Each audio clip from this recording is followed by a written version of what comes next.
प्राचीन समय की बात है, जब धरती पर अधर्म बढ़ गया था और राक्षस अपने अत्याचार से लोगों का जीवन दूभर कर रहे थे।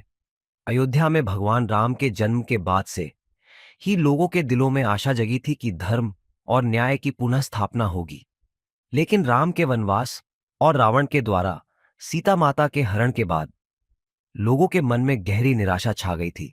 अयोध्या के एक छोटे से गांव में रामदास नाम का एक वृद्ध भक्त रहता था। वह हर रोज रामचरितमानस का पाठ करता और भगवान राम के वापस लौटने की प्रार्थना करता। वह गांव के बच्चों को रामायण की कहानियां सुनाकर उनमें धर्म और सत्य का पाठ पढ़ाता था। एक रात रामदास ने सपना देखा। उन्होंने देखा कि भगवान राम उनसे कह रहे हैं, रामदास, जब धरती पर हर कोई अपनी शक्ति और कर्तव्य को समझेगा, जब लोग सच्चाई और न्याय के मार्ग पर चलेंगे, तभी मैं अयोध्या लौटूंगा। रामदास ने गांव वालों को यह सपना सुनाया।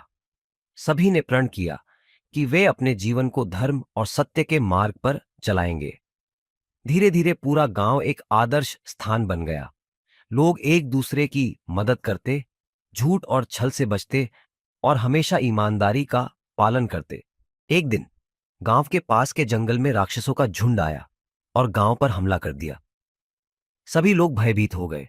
रामदास ने गांव वालों को हिम्मत दी और कहा, डरो मत। यदि हमारे हृदय में सच्चाई है तो राम अवश्य आएंगे। गांव वाले कांगुशय अपनी लाठियों और हिम्मत के साथ राक्षसों का सामना करने के लिए तैयार हो गए। तभी अचानक आकाश से धनुष की टंकार सुनाई दी।